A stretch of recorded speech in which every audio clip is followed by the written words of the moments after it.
Hai, di video kali ini kita akan membahas tentang Palopo. Siapa yang tidak kenal dengan Palopo? Kalau kalian tinggal di Sulawesi Selatan atau tinggal di Luwu, maka kalian pasti kenal dengan kota Palopo. Yap, kota Palopo adalah kota yang terletak di Provinsi Sulawesi Selatan. Kota ini berjarak sekitar 362 km dari kota Makassar. Itu lumayan jauh ya. Di episode pertama ini kita akan membahas tentang kota Palopo. Bukan tanpa alasan, kota Palopo adalah kota yang lumayan berjasa bagi saya. Ya bagaimana tidak, sejak dulu saya tinggal di kota Palopo. Dan bahkan nama channel ini pun ada kata Paloponya. Ya saya juga tidak tahu sih kenapa saya pakai kata Palopo di nama channelku. Anyway, kota Palopo memiliki luas wilayah sekitar 258.152 km persegi, yang dimana di bagian selatan dan di bagian utara kota ini berbatasan dengan Kabupaten Luwu, sedangkan di bagian barat berbatasan dengan Kabupaten Tanah Toraja, dan di bagian timur berbatasan langsung dengan Teluk Bone. Ketika kita baru pertama kali memasuki kota Palopo dari arah selatan, kalau misalnya kita dari Makassar kita masuk ke Palopo, kita akan langsung disuguhkan dengan pemandangan yang indah khas ala-ala laut dan juga empang. Ya, di mana lagi kalau bukan di Sampodo. Sampodo adalah tempat rekreasi yang sudah ada di Palopo sejak dulu. Di tempat ini kita bisa makan sambil menikmati pemandangan dari atas ketinggian, karena memang lokasinya berada di ketinggian begitu. Dan tentunya makanan khas yang ada di Sampodo itu adalah jagung rebus yang bisa kita nikmati sambil melihat pemandangan dari ketinggian. Apabila kalian dalam perjalanan jauh dan kebetulan kalian lewat di kota Palopo, maka ada baiknya kalau kalian singgah di Sampodo untuk bersantai sejenak. Dan di bagian utara kota Palopo berbatasan dengan jembatan miring. Ya, namanya memang jembatan miring, tapi sebenarnya itu bukan jembatan yang miring. Jadi kalau kalian ke sana jangan berharap kalian akan menemukan sebuah jembatan yang miring karena jembatannya lurus. Anyway, mari kita melangkah ke sejarah kota Palopo.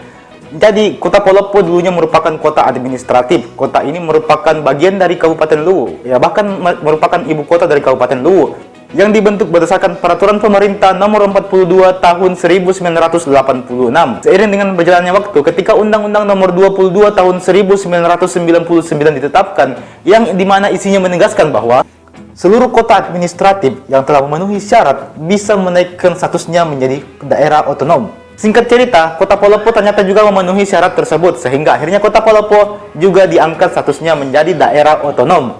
Yeay! Dan tentunya ini tidak lepas dari suara dan juga aspirasi masyarakat kala itu. Tanggal 2 Juli tahun 2002 merupakan hari yang sangat bersejarah bagi kota Palopo, karena pada tanggal tersebut telah ditandatangani prasasti pengakuan lahirnya Palopo sebagai daerah otonom.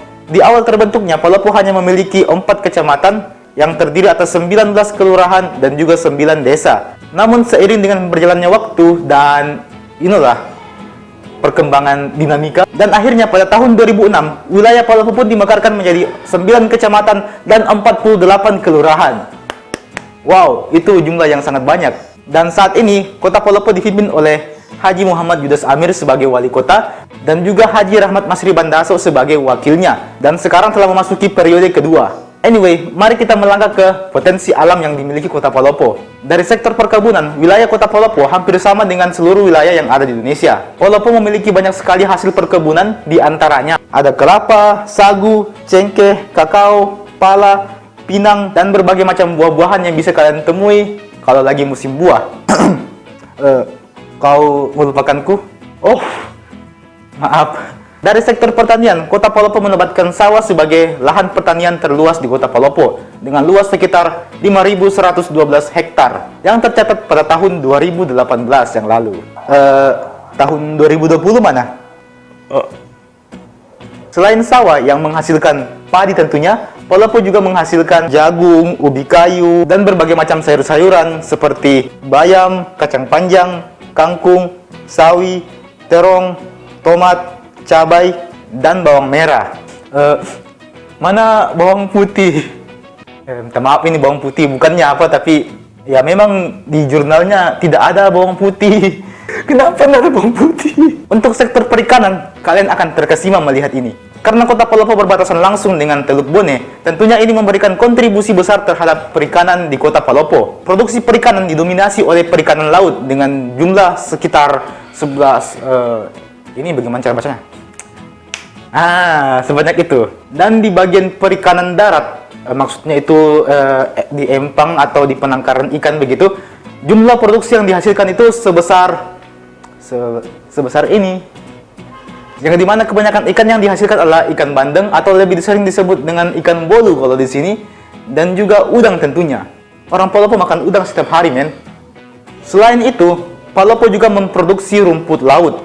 Tercatat pada tahun 2012 yang lalu, kota Palopo memproduksi rumput laut sebanyak 31.214 ton dengan biaya produksi sebesar 111,8 miliar. Jadi dapat disimpulkan bahwa Palopo lebih cenderung menjadi kota maritim ketimbang kota agraris.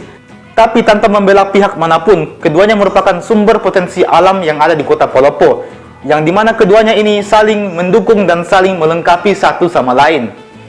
Oh, it's so romantic.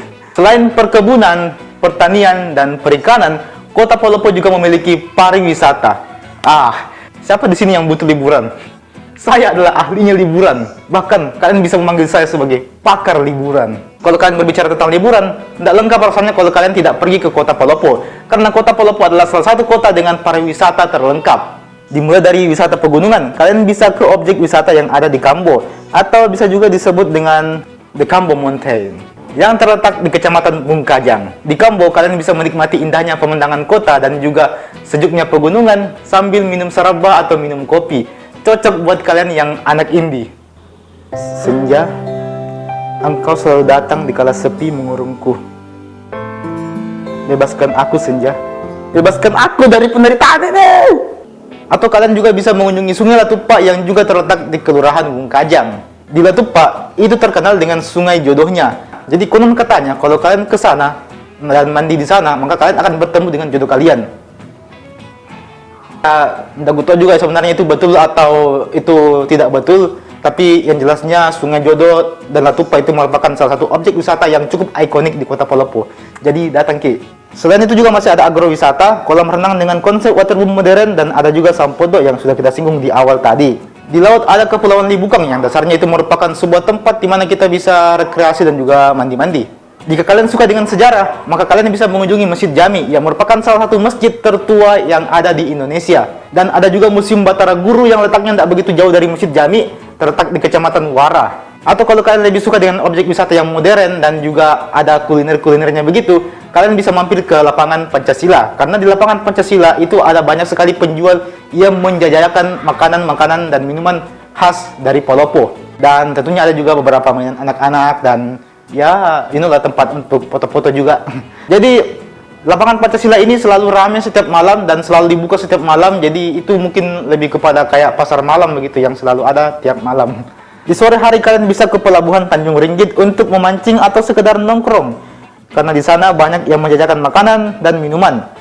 Dan di dekatnya juga ada Jalan Lingkar atau biasa dibilang Jaling, yang sejatinya keduanya memiliki konsep yang sama, yaitu nuansa laut dan juga tempat untuk menjajakan makanan dan minuman. Tempat nongkrong. Kayaknya ini Jaling tuh pasti mau tiru kali. Apa tiru kok? Kau yang tiru kak? Apapun itu, Palopo juga memiliki berbagai macam tempat, utamanya taman-taman yang dibangun di sepanjang kota Palopo yang juga menjadi tempat untuk foto-foto tentunya. Lumayan ikonik juga. Ada Taman Segitiga Binturu, ada taman di Masjid Agung, ada Taman Kirab, ada Taman Baca, ada taman 0 km, dan lain sebagainya. Selain taman-taman, ada juga beberapa tempat yang lumayan ikonik di kota Palopo. Di antaranya, Pasar Sentral, Masjid Agung, Pasar Besar Palopo yang entah mengapa lebih sering disebut Hypermart, Opsal Plaza, Mega Plaza, Rumah Sakit Sawari Gading, dan Pasar Tradisional Andi Tanda.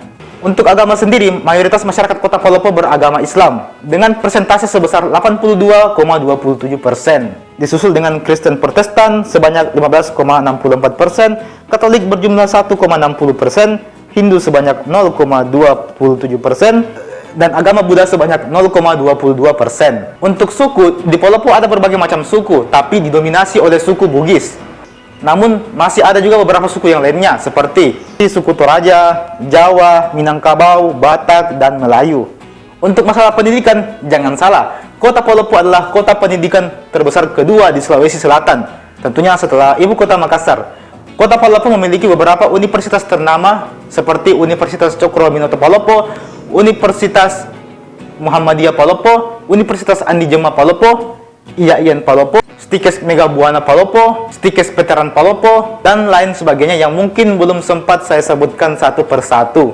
Dan demikianlah episode pertama review Sulsel pada kesempatan kali ini. Lebih dan kurangnya mohon dimaafkan. Semua sumber data dalam video ini ada dalam deskripsi box video di bawah. Silahkan teman-teman cek.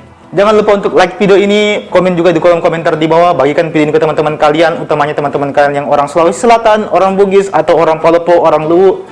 Apapun itu, share video ini ke teman-teman kalian semua. Dan tentunya jangan lupa untuk subscribe channel ini tentunya. Oke, saya pikir cukup sekian dulu video kita. Terima kasih telah menonton. Sampai jumpa di video berikutnya. Bye.